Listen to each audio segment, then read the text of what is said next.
After a breakup, it's crucial to understand that the separation was inevitable. Most likely, the woman never truly loved you. We can verify this right now. What is love?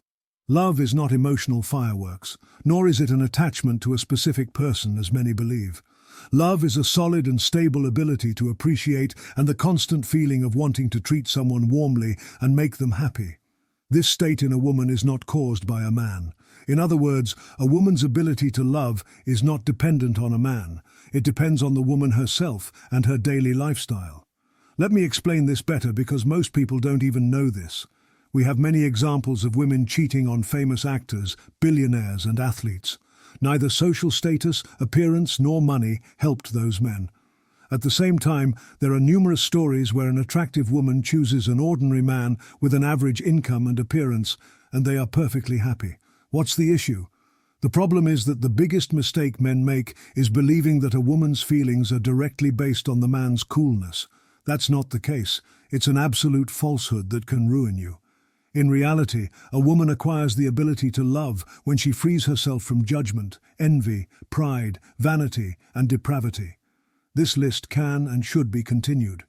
In today's reality, finding a person who can truly love is very difficult. Such a person is truly an exclusive, and under no circumstances should you confuse infatuation with real love. Infatuation is spiritual relaxation and physical lack of control. In reality, someone who is infatuated is someone who cannot love. And do you know what's most interesting? Even the most cynical, skeptical, and materialistic people who deny the existence of spiritual laws understand that you cannot trust a woman working in a brothel. They understand that a man who gambles or uses illegal substances cannot be a good husband or father. So, everything I'm telling you is so evident that resisting it is simply foolish. Despite all this, we rarely delve into certain issues. In reality, measuring a woman's ability to love is very simple. You just need to analyze her past and present life approaches and values. You need to analyze how selfish she is, how virtuous, how depraved, how meek, how self-critical, how proud, how easily irritated she is, and that's it. The answer is on the surface. A person who can love cannot live without doing good deeds. Physically, they cannot live that way. And I'm not talking about some superficial diagnostics that most men conduct when choosing a woman. We need to see real goodness in a person and their past. The modern man's mind is in a very clouded state. He thinks he can choose a woman who, for example, uses foul language and build a strong family with her. Spiritual blindness prevents you from properly analyzing that one moral defect often attracts other moral defects. So if a woman uses foul language, it is an open marker of her condition. In other words, foul language is likely accompanied by the following traits. She gets easily irritated and is quick to anger. She is not meek, she is proud and arrogant. Most importantly, she cannot show gratitude and respect. Consequently, she will not respect you in the future. This list can also be extended. My content is not for everyone, it is for thinking men.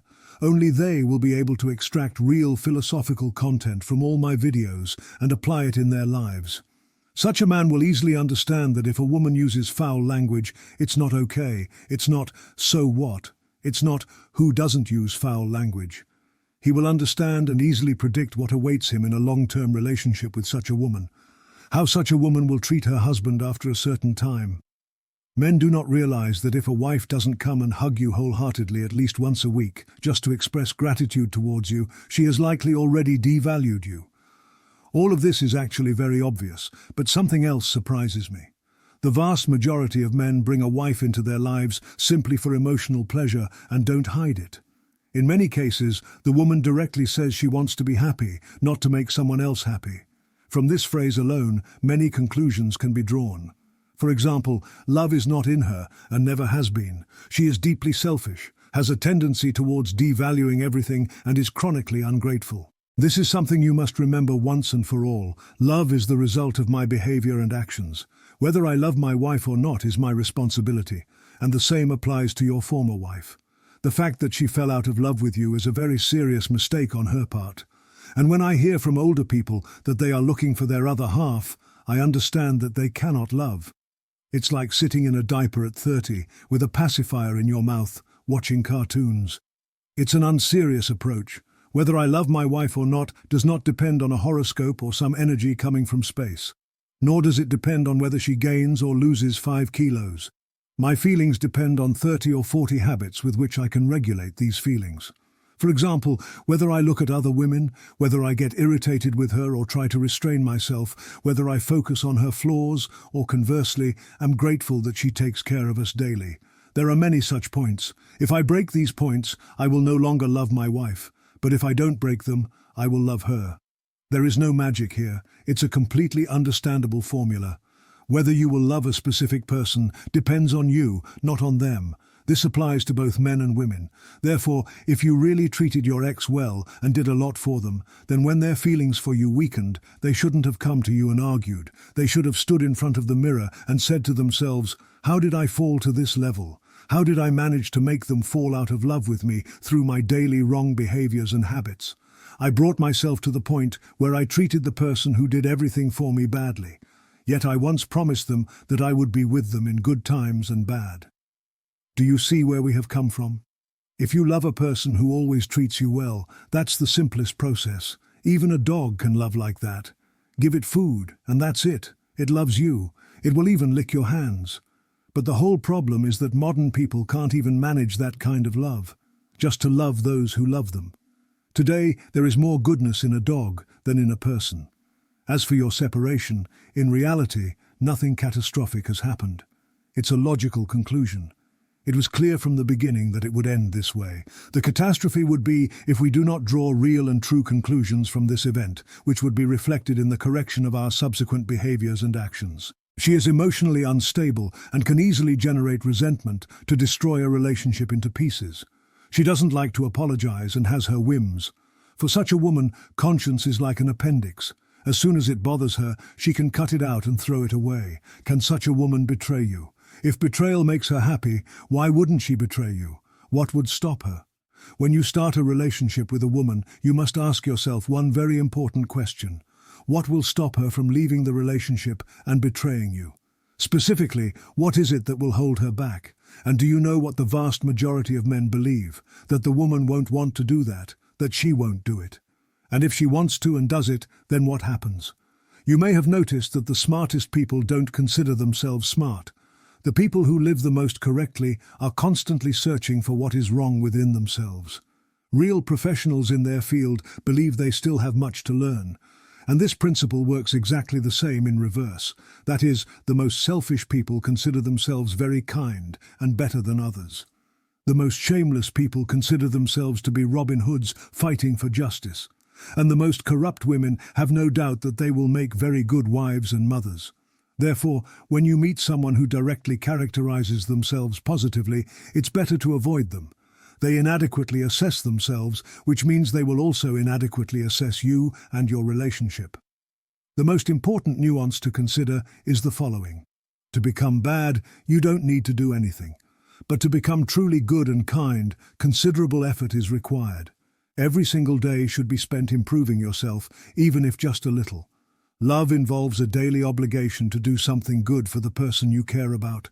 Love is, first and foremost, setting very high standards for yourself. And we don't do this to impress anyone. We do it because we've structured ourselves in such a way that we can't do otherwise. Love is when we've made it a habit to question and analyze ourselves every day. Love is discipline. For example, in one story, a wife fell ill and couldn't help her husband with something. As a result, she felt very ashamed and troubled. Yet the husband hadn't even asked for her help, and it certainly wasn't her fault that she got sick.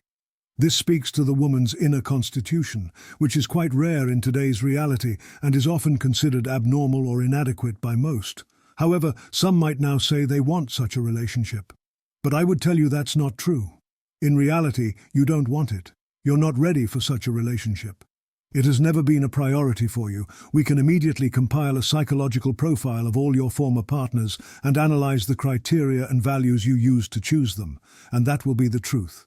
Love is when a woman scrutinizes her behavior under a microscope to correct her mistakes. But even here, there are certain nuances. For instance, a woman shouldn't only do this in her relationship with you, her entire life before you should be like this. Because it's impossible to hate someone, despise someone, do bad to others, judge others, and simultaneously love someone. It doesn't work that way. Love, whether from a woman or a man, is first and foremost the highest level of moral integrity, which, for example, is currently unattainable for me. I haven't grown to that level yet, and I don't know if I ever will. People like me are like emotional invalids. For example, if I see an enticing woman on the street, I quickly look the other way and shift my focus. This is a small act by which I express my love for my wife. In the future, it's better to look at the ground rather than at women. The same applies to women. A woman must check herself daily to see if she is acting correctly for the well-being of her family, whether she has done everything necessary for her beloved husband, if she could have done things better. And when two such people meet, only then is a truly good and strong family built. Someone might say that, old man, your demands are too exaggerated. But I will answer that these are not my demands. This is what the world and its laws require of us. I am simply providing information, and the fact that you are listening to this video today is proof of that. A relationship can either be good or terrible. There is no middle ground.